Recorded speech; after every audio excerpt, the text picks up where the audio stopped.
So next हम लोग के पास आता है इधर ग्लोमेरुलर फिल्ट्रेशन। ग्लोमेरुलर फिल्ट्रेशन क्या होता है? Due to hydrostatic pressure built in the glomerular liquid part of the blood which is plasma. Plasma क्या होता है? प्लाज्मा होता है ब्लड से जब हम लोग आरबीसी निकाल देते हैं, डब्ल्यूबीसी भी निकाल देते हैं और प्लेटलेट्स भी निकाल देते हैं, तब क्या होता है? एक लिक्विड पार्ट हम लोग का बचता है। जो लिक्विड पार्ट हम लोग का बचता है दैट इज प्लाज्मा। ठीक है, अब प्लाज्मा में क्या रहता है? प्लाज्मा में हम लोग का कुछ ऑर्गेनिक सब्सटेंसेस रहता है, इनऑर्गेनिक सब्सटेंसेस रहता है, जैसे कि यूरिया हो गया, ग्लूकोज, अमाइनो एसिड, ये सब रहता है। Filters out in the glomerulus and passes into the Bowman's capsule. The filtration under extraordinary force is ultra filtration. अब क्या होता है, इधर जब ब्लड आता है इधर से, तो ये बहुत एक फोर्स में आता है। ठीक है, अब ये जो फोर्स होता है, फोर्स के कारण एक प्रेशर अप्लाई होता है ना? That pressure is hydrostatic pressure. अब ये जब प्रेशर के कारण क्या होता है, ये जो हम लोग का वेस्ट मटेरियल से इधर फिल्टर आउट हो जाता है। The reason of this pressure is that efferent arteriole is narrower than the afferent arteriole. अब इसका कोई तो रीज़न होगा ये प्रेशर होने का। इसका रीज़न क्या है? दैट efferent arteriole, efferent यानी कि हम लोग का ये वाला जो पार्ट है, efferent arteriole हम लोग का नैरो है, पतला है, और देन द afferent arteriole हम लोग का ब्रॉड है। तो इस कारण इधर एक प्रेशर अप्लाई होता है जो कि हम लोग का है हाइड्रोस्टैटिक प्रेशर।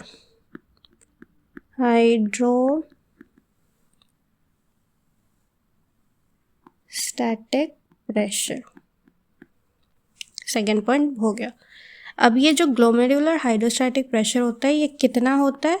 ये होता है 60 mm of Hg, इतना होता है। The filtrate is known as glomerular filtrate. अब जब ये स्टेप होता है, इस स्टेप के दौरान इसको बोला जाता है ग्लोमेरुलर फिल्ट्रेट। ठीक है, so this is the first step of the process of filtration. ठीक है, अब नेक्स्ट हम लोग का जो स्टेप 2 है, स्टेप 2 हम लोग का क्या है? Tubular reabsorption. अब इसमें क्या होता है, कभी कभी क्या होता है कि कुछ यूजफुल सब्सटेंसेस भी फिल्टर आउट हो जाता है।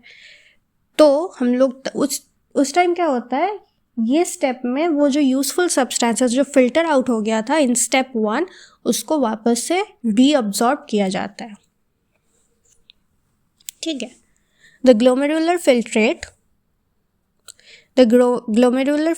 passes down the tubule, water and other substances which are required। अब required substances हम लोग का क्या होगा? ऑब्वियसली H2O, वाटर तो होगा ही होगा, और हम लोग का बाकी जो सब्सटेंसेस है ये सब क्या होता है? रीअब्जॉर्ब हो जाता है।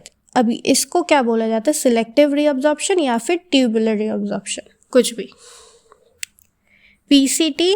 पीसीटी में क्या होता है? मैक्सिमम रीअब्जॉर्प्शन होता है। This is very important. कहाँ मैक्सिमम रीअब्जॉर्प्शन होता है? पीसीटी में, proximal convoluted tubule, because wall is most permeable, क्योंकि इधर सबसे ज़्यादा जो वॉल होता है सबसे ज़्यादा परमिएबल होता है। Here 60% of the glomerular filtrate is reabsorbed here। इधर क्या होता है? 60% glomerular filtrate reabsorb होता है। Descending loop of Henle, अब let me draw it out।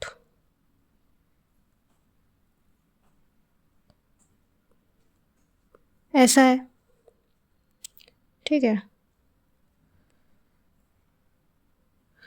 अब ये क्या है? ये है PCT, ये है डिसेंडिंग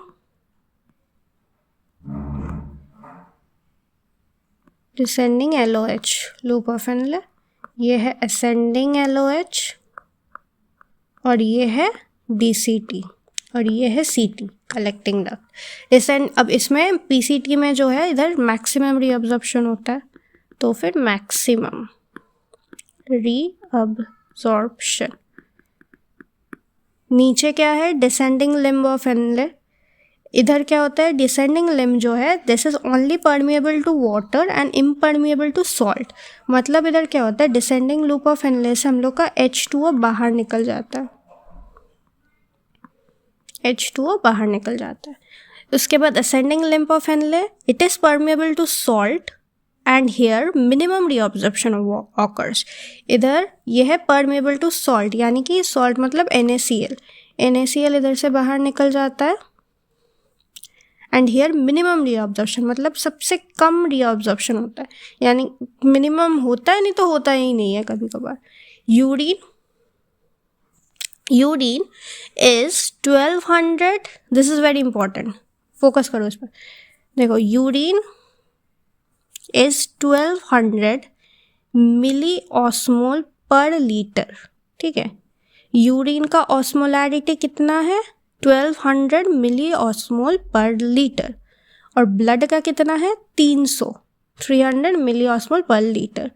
तो फिर क्या हो गया, इसका मतलब यूरिन ज़्यादा कॉन्सेंट्रेटेड है, urine is more concentrated than blood. Concentrated than blood. Concentration का मीनिंग क्या है, ये तो हो गया कॉन्सेंट्रेट, चलो मैंने हटा दिया इसे। कॉन्सेंट्रेट का मतलब क्या होता है कि इसमें H2O बहुत कम है। और डाइल्यूट मतलब क्या होता है, डाइल्यूट मतलब होता है जिसमें H2O बहुत ज़्यादा है, ठीक है, ये क्लियर हो गया। कॉन्सेंट्रेट मतलब H2O कम, डाइल्यूट मतलब H2O जहाँ ज़्यादा होगा। अब हम लोग का जो नेफ्रॉन है,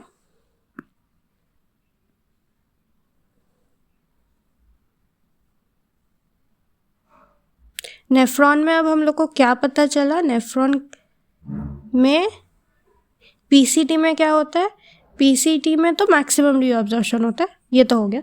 अब लूप ऑफ हेनले जो है, इधर डिसेंडिंग लूप में क्या होता है, डिसेंडिंग लूप में H2O बाहर आ जाता है,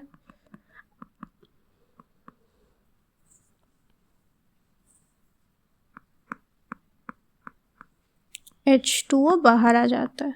अब पहले हम लोग का कितना था ब्लड में, इधर 300 ऑस्मोल पर लीटर था, ठीक है। अब इधर तो वाटर बाहर चला गया, बाहर चला गया मतलब क्या हो गया, ये ज़्यादा कॉन्सेंट्रेटेड हो गया। तो अगर मैं इधर डॉट डॉट करके दिखाऊं,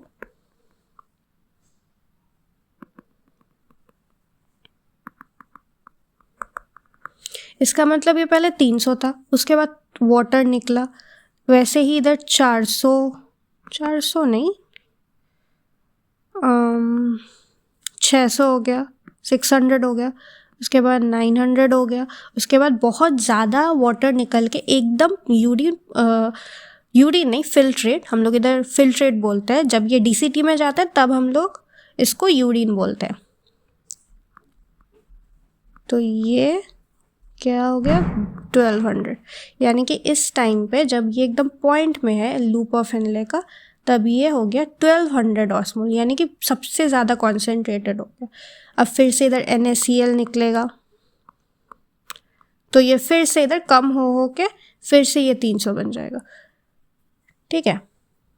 सो ये है कैसे फिल्ट्रेट जो है, फिल्ट्रेट कैसे कॉन्सेंट्रेट बनता है, how the urine, this is how the urine is more concentrated, how, this is the reason for how, ठीक है।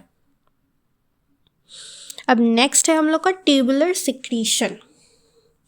अब हम लोग जब बीमार होते हैं तब हम लोग क्या करते हैं, दवाई लेते हैं। अब वो दवाई, जो भी हम लोग दवाई लेते हैं, वो हम लोग का यूरिन के थ्रू हम लोग का पास हो जाता है ना। तो इसीलिए हम लोग पानी पीते हैं ताकि वो डाइल्यूट हो जाए, पानी के साथ मिक्स हो जाए। अब क्या होता है ट्यूबुलर सिक्रीशन में, potassium and certain substances such as penicillin are passed into the urine, ठीक है। पोटेशियम और सर्टेन सब्सटेंसेस यूरिन में पास होता है थ्रू DCT, ठीक है। This passage involves activity of cells of the tubular wall and hence it is called tubular secretion. This process है through the DCT। अब ये चीज़ होता क्यों है, क्यों पोटेशियम इधर से क्यों पोटेशियम बाहर निकल जाता है ट्यूबुलर सिक्रीशन के टाइम, या फिर क्यों पोटेशियम हम लोग का DCT से पास हो जाता है, क्योंकि to maintain the pH of the blood. ठीक है, ब्लड का pH को मेंटेन करने के लिए। अब जो यूरिन है, यूरिन हम लोग का फिजिकल प्रॉपर्टीज ऑफ यूरिन कैसा होता है, कलर येलो कलर का होता है ड्यू टू यूरोक्रोम। यूरोक्रोम एक टाइप का सब्सटेंस है जो कि यूरिन को कलर देता है।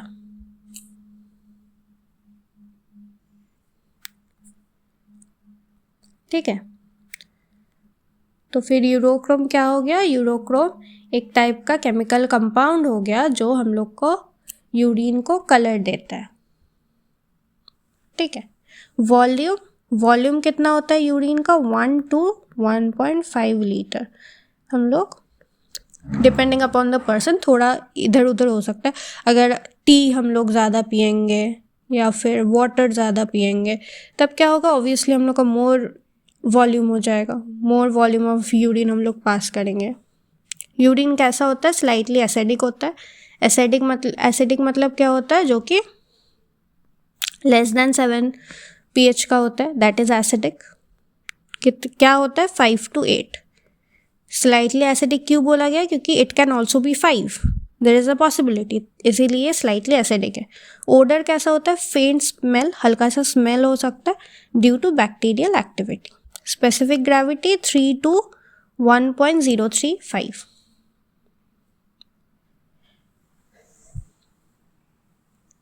Abnormal constituents of urine. Abnormal constituency मतलब कि यूरिन में अगर कुछ डिफेक्ट पाया गया तो क्या क्या हम लोग का डिजीजेस हो सकता है। पहले है हेमैच्यूरिया। हेमैच्यूरिया क्या होता है, haematuria due to infection of the urinary tract, kidney stone और tumour blood passes out with urine.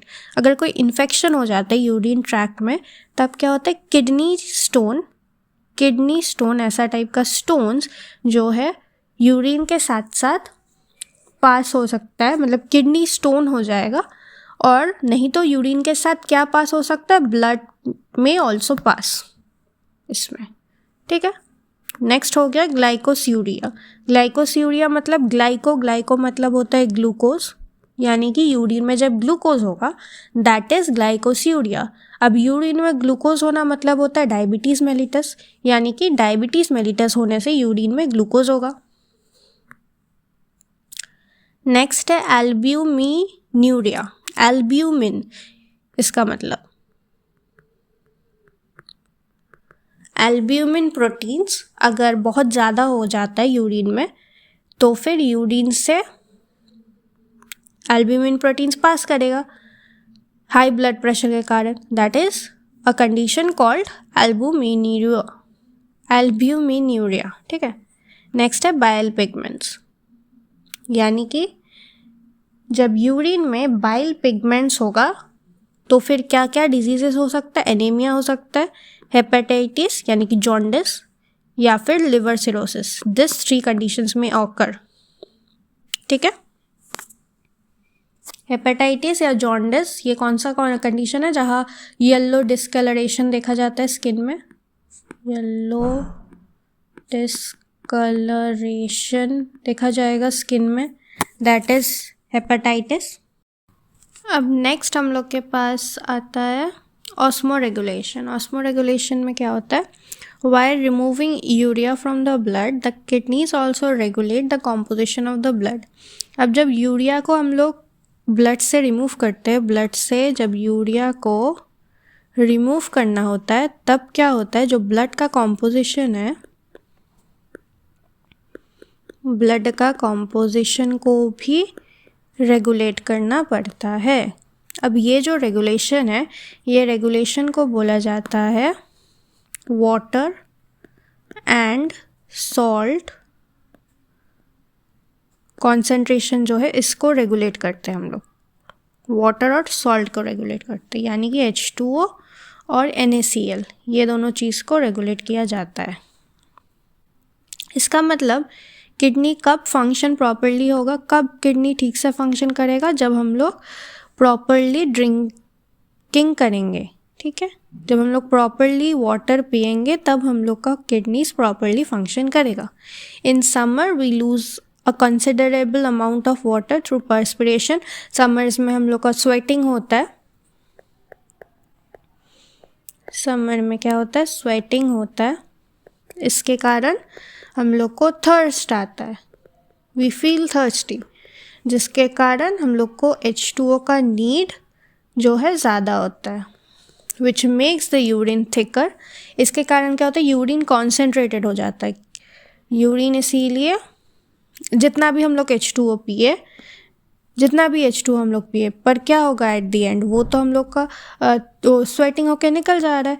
तो इसीलिए क्या हो रहा है, एट दैट टाइम हम लोग का यूरिन कॉन्सेंट्रेटेड हो रहा है, ठीक है। Hence the kidneys have to reabsorb more water from the urine. और किडनीज क्या कर रहा है, वाटर को जो है रीअब्जॉर्ब कर रहा है यूरिन से।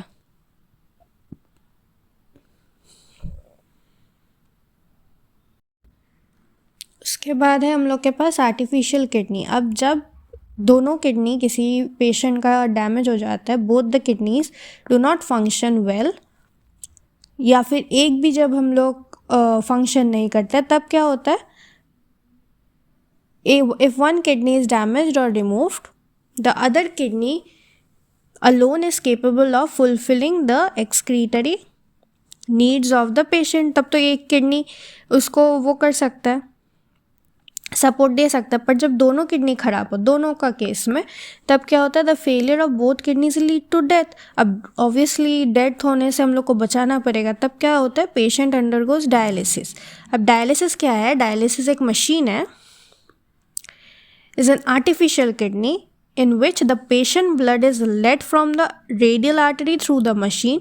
मशीन में पेशेंट का बॉडी है, पेशेंट का बॉडी में कोई एक आर्म है, सोचिए इधर आर्म है, तो इधर से क्या होता है, थ्रू रेडियल आर्टरी, ठीक है, उधर मशीन में भेजा जाता है पेशेंट का ब्लड को, where excess salts and urea remove. इधर से इधर क्या होता है, एक्सेस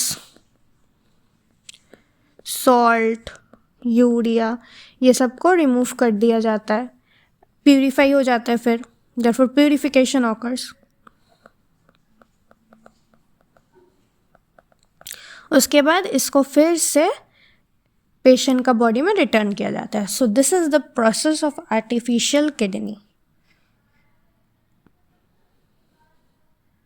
ठीक है। तो इतना दूरी था हम लोग का चैप्टर। नेक्स्ट मुझे कमेंट में बताइएगा कि कौन सा chapter you need me to explain, then we will start with that chapter only. Thank you.